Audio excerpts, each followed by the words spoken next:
Hey everybody, this is Alzorath, and welcome back to Diablo 2. We are proceeding on straight towards freaking Baal. Yay, freaking Baal. Oh, that means that this run is sadly coming close to getting to an end. It's probably going to be, this is probably going to be the last episode unless something like really weird happens. I highly doubt something really weird is going to happen, but we could. I mean, weird stuff has happened before. I mean, this is a recording and I am commentating live, so weird crap happening is not unheard of. I still want to kill all these guys. Now, I'm not sure how I'm going to do the pacifist run, considering how easily I am getting low on life here. I'm going to have to just dump a whole lot of points into vitality on that, but I am dumping full points into vitality as is, so I have a feeling the pacifist run is going to involve a lot of dying on my part. That's just the hunch. So, that's not coming for a while. If you actually want to look at my plan for the as I choke on spit here.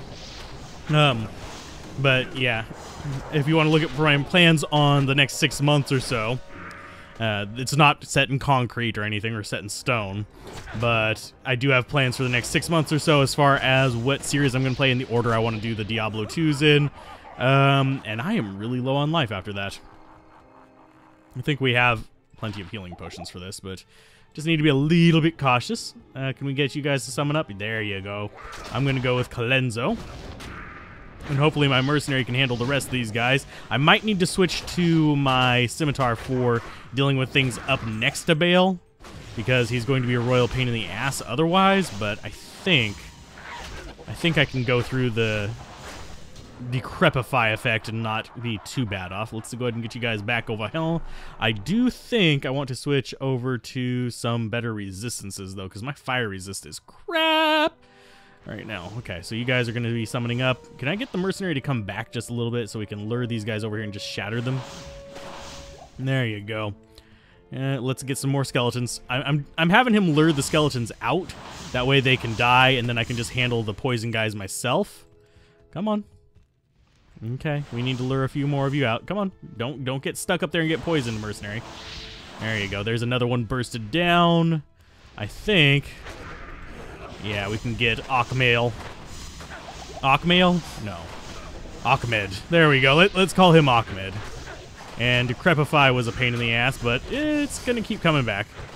I was hoping he would get snagged on the stairs. Is he snagged on the stairs? Yes, he is. Okay, so mercenary poisoned, but not dead. So we can go back to town and get him healed up fairly soon. Let's go ahead and beat the crap out of you. I don't like that Decrepify. It's a pain in the ass. There's a mana potion if we need it. Don't think we do, but hey, it's better than a sharp stick in the eye, I guess. Let's go ahead, and we don't have to identify anything. We do have to put stats in, though. So let's go ahead and get 524, so 20 life per level. And we've got a 3-minute Holy Shield now, so let's go ahead and pop that bugger on. And yeah, we can do 92 to 145 damage with concentration. Come on. You guys can come after me now. They're going to swarm us. Go ahead and back up just a little bit. Can you... Oh, it's Colenso! Actually, nope, it's not Colenso. It is... Where are you? There you are. Bartuk. I don't know why I called him Colenso. Colenso is the first one, and he's the friend of Vicky Bosch or whatever his name. I'm forgetting his name all of a sudden. I know that's wrong of me, but I will forget names. Rakanishu, there we go. Not Bishi Bosch. Bishi Bosch is a guy that you have to deal with. Bishi Bosch is in Act 1. He's one of the shaman for the Fallen, so I guess he could be friends. Okay, let's go ahead and beat the crap out of Bartuk. Okay, there you go. I'm taking all the Hydra hits here. And then we just have one council member left, which needs to die. There you go. Thank you. I guess we should go resurrect our little buddy. He's going to be useful against the next swarm of freaking enemies, because this one's going to be the one that I'm most afraid of, because it's going to hurt like a truck. Did I remember to keep my fire resist helmet? I don't think I did.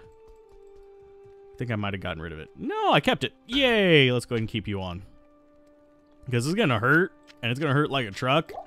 And I don't want to be dying right now. It's not gonna be a pleasant situation.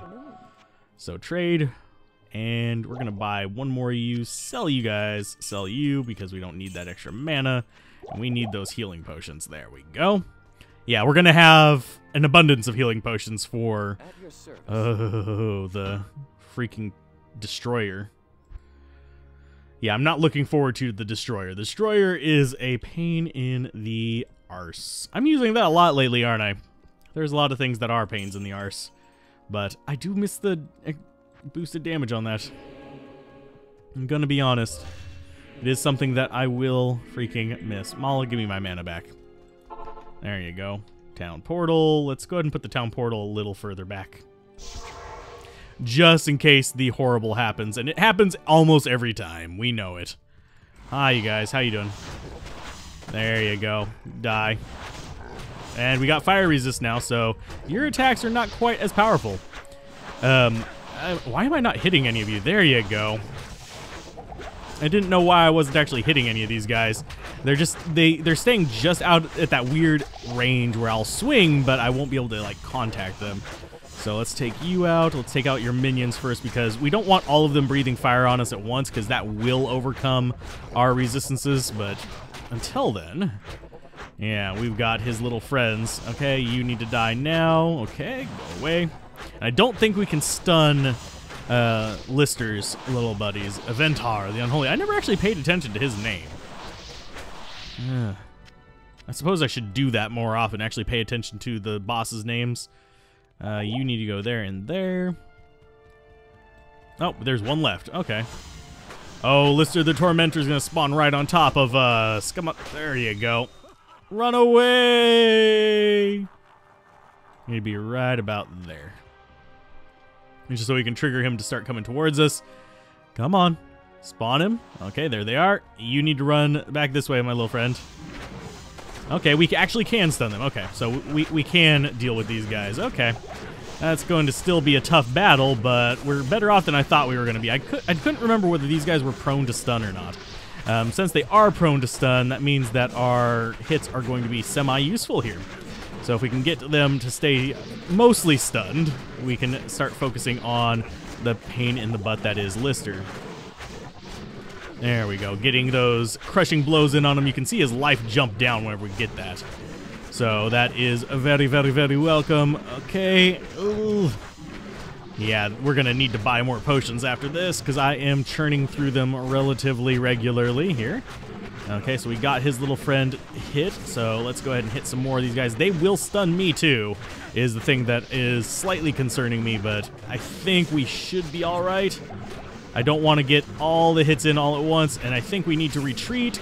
Ah, pull back, buddy. Let my healing come in. There we go. There you go. There's Lister down. Now we can stun all the rest of the guys and just do what we need to do to get rid of them. Now, I'm surprised we didn't die against this group, because this group stunning me would mean that I'd be pretty much doomed.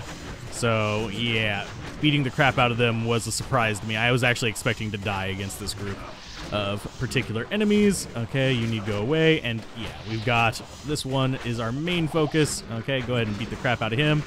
Get healing up. Oh, we might still die. We're trapped in a corner right now, which is an unpleasant situation for me. Let's go ahead and keep swinging at them. Can we get them stunned up? Okay, so we got them stunned up, so they are not going to be able to hit us for at least a little bit while we restore our life. I need to back off just a little bit. You need to keep freezing them, and I need to get my life potions back in my belt. There you go.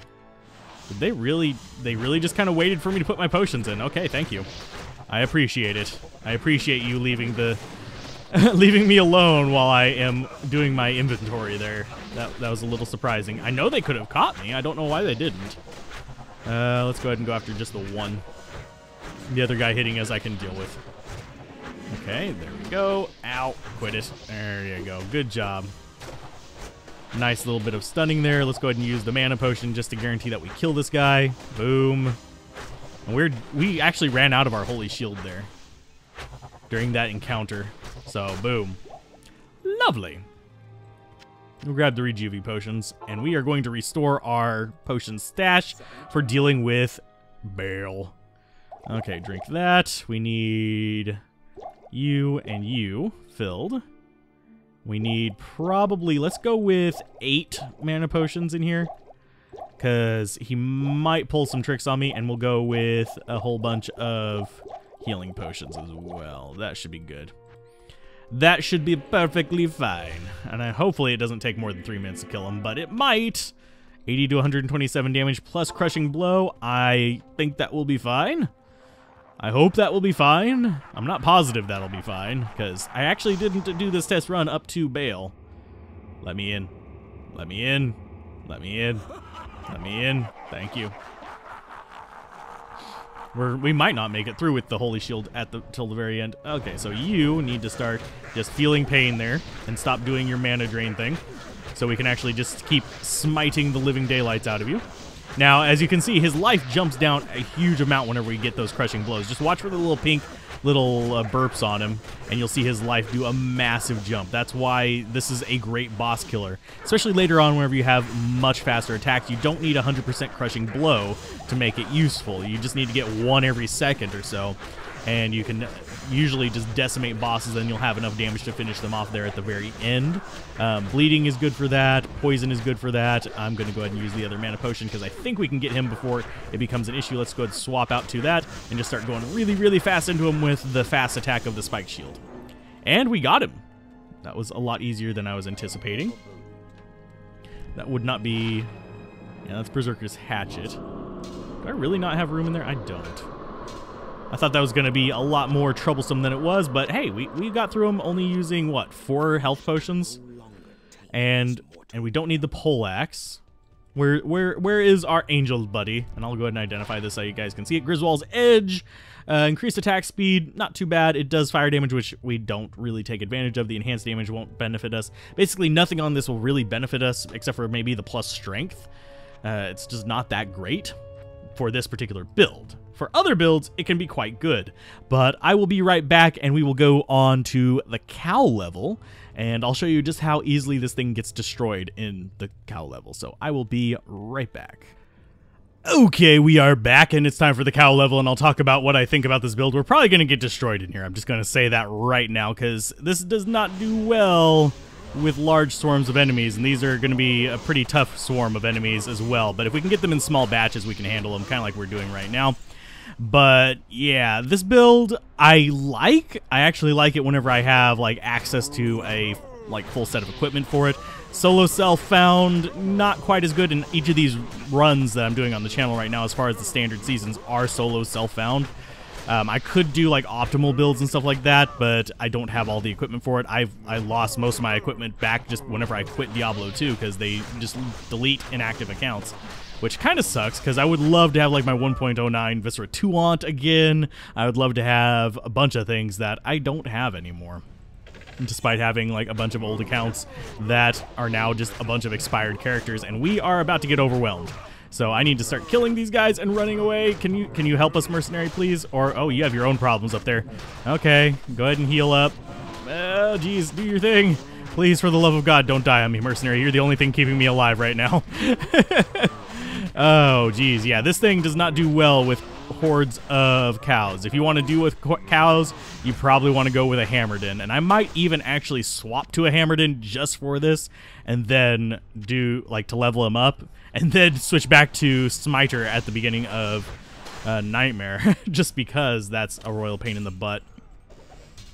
But overall, I like the build. I think it can actually be kind of a cheaty build at times because of how it's designed, how this particular build works. It's the way it works is that it actually is based on exploiting the fact that Smite is one of the few like skills that ignores attack rating, that deals a physical attack, so it can deliver those crushing blows. There's very few skills that do that. I mean, you have Guided Arrow, which nerfed to high hell, and is not nearly as fast. This is probably the fastest of them that can deal crushing blows, so you can really kind of ramp them. Oh, sweet mother of Jesus, no.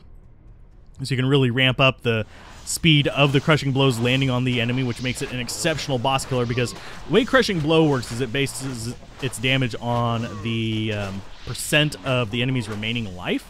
So if they have a lot of life, it's going to deal a lot more damage than you can do with just like a base attack. I'm going to be exploiting it to an extent if I can get an AM tier on the kick assassin that I'm looking at, but I don't think I'm going to get that. Instead, I'm going to be going for a similar strategy to what I have here with the bleed and the increased attack speed, and possibly even go with like a high damage weapon if I can find appropriate one. But honestly, she's going to be a bit different, but not exactly terrible. Let's go ahead and just beat the crap out of these guys. Her damage is based on her boots, oddly enough, whereas ours is based on our shield. There's just a lot of interesting things you can do with this, and you can deliver a lot of effects with this. You can have on strike. There's a glove that causes on strike life tap, and I think it's something like it's a high % chance, but basically that gives you 50% life leech with this, which means that your physical damage, albeit low, it will be comparable to hunger in the amount that you heal. Hunger goes to 90%, I believe. But and that's 90% mana and life. This would give you 50% life leech on this, and you're attacking almost as fast. This is the second fastest attack in the game as far as a single strike goes. I mean, hunger is a single strike as well. There's some multi-shot things that might go faster, but I don't know the exact frames on those. Like Zeal and stuff like that would be a multi-shot one, whereas Smite is a single click, single attack. You have Hunger, which is like this, which is the fastest, like absolutely hands down, without a doubt, the fastest of the single attack skills, and I will be using that on one of the stupid builds. I'm going to be trying, and this is an emphasis on trying. I have no idea if it's going to actually succeed, doing a solo self-found Hunger Druid through normal. I'm not sure how that's going to work. It's going to be a challenge, and it's going to be a really big like fight, but that one's a little bit further off. I think it's within the 6-month plan, but so it's within the next 6 runs, well, 5 runs or whatever you want to call it. So it is a thing that is probably, oh geez, get out of there, buddy, get out of there, Jarlf. You're gonna die if you don't. I ran away for a reason, because there's more up north. There you go, nice freeze on those guys. Not freeze, a nice slow on them will help us out a great deal. The Frost Novas are pretty important for this build in normal. I wouldn't worry about them in higher difficulties. Your biggest struggle with this particular build in higher difficulties is going to be physical immunes. I do need to put these in my belt. Yeah, your biggest struggle in the later difficulties is going to be physical immunes. That's because they are totally going to wreck your face, because you can't damage them. Elemental damage, unfortunately, does not transfer over with the Smite skill. However, it does transfer over with Hunger, so that might be something I'm going to end up doing. My Hunger build, actually, I had to swap, whenever I was doing this online way back in the day, my Hunger build, which was a level 76 Druid, I believe, was based around using my melee sorceresses' fire charms. I actually had to transfer over an entire inventory of fire damage small charms just for him to be useful, because he would use Crushing Blow and fire damage. His main damage output was the fire damage. Now, I can't do that with the Smiter, so you can't really up your base damage. You need that Crushing Blow to be effective. I mean, you can get critical strikes and stuff like that, but they're not going to really boost. You're doing a few hundred damage, period, so you're not going to really get much of a boost from it. Oh, why are you engaging them over there? We need to get them all in one cluster so your Glacial Spike can actually work. But yeah, I think that's pretty much all I think about this build. It's not a bad build. I personally, it's not my favorite. It's the best boss killer in my opinion, as far as killing like Uber Diablo and stuff like that, because they're not going to have immunities that he's going to have to worry about. As far as farming specific areas, Hammerdin's probably going to be a little bit better for you. Now, if you're worried about a bunch of enemies like this swarming you, I suppose you could go with like a Holy Freeze. The aura doesn't really matter a whole lot until you get up into the higher difficulties, and even then it can be just like 1 or 2 frame difference. Obviously, getting 4 attacks out of a like second is going to be worse than having 5 attacks a second, but still, you can tweak it to your own desires. And there is a lot of flexibility in this build. Personally, in high difficulty, I would do Smite, Holy Shield, and Fanaticism, and I'd raise the individual resistances. I'd probably go with Lightning first. One interesting fact, a lot of people don't seem to realize about the resist spells for the Paladin, if I can kill these guys off real quick, I'll show you guys. There is a passive bonus on like resist fire, resist lightning, and resist cold that you don't even have to have the aura active to get. Let's go ahead and beat the crap out of these last little 3 cows real quick. Please do not lure more to me there, Jarl. I want to show this and not have to deal with saving your ass. But with these 3 skills up here, there's actually a passive effect. Whenever you put points into them, you get a 0.5% per point. So at level 20, resist fire, you get plus 10 maximum fire resist. So it's not your base fire resist, it just gives you plus maximum. So if you have high resist gear, which if you're in hell difficulty and you're not doing solo self-found, you can usually get it for fairly cheap. You can get your lightning resist up to 85% without having the aura active. With it active, you're at 95%. But it can get up there, and with the right equipment, you can get up to 95% regardless. It's just, you can get some really nice things with that. I would still keep 1 point in meditation, just for in-between battle recovery, just have it on your rotation. That's pretty much all I would really do with it. I would just go straight for being a boss killer and have it be just some elemental resists. Lightning resist being exceptionally useful against Diablo, because his lightning attack is physical and lightning. So you're going to want to resist half of the damage at the very least. So, and you'll be able to get physical resistance as well. It's a different listing though. And minus physical damage per tick is also very useful against him. But I think on that note, I'm going to call this an episode. If you guys enjoyed this run, be sure to like, comment, and subscribe. Mention builds you'd like to see below. I will try to work them in. I do have plans for future runs. Ooh, an Ethrune. That's absolutely useless for me right now, but mention builds you'd like to see me try down below, or if you have an interesting build that you're trying to get to work that you just can't, comment. I'll try to do what I can to help you with it. I can't guarantee I can make every type of build work, but considering I've had some rather weird builds end up working, I think you can pretty much make anything work through Nightmare. Hell difficulty, ever since the tweaks to add immunities and stuff like that, little bit harder to do that with. Back in the day, ooh, and I just got a Thull. Yay, I could make a black with that. No, that's dull. But a black weapon is absolutely amazing as well. But I'm going to go back to town before I die to that big swarm. So, yeah, just mention it down below, and I'll try to do what I can to help you with it. I can pretty much guarantee you can make a build out of anything to go through Nightmare. You just can't do it in Hell difficulty as much anymore. So, keep gaming, have fun, peace out. This has been Alzorath. Good day. Bye.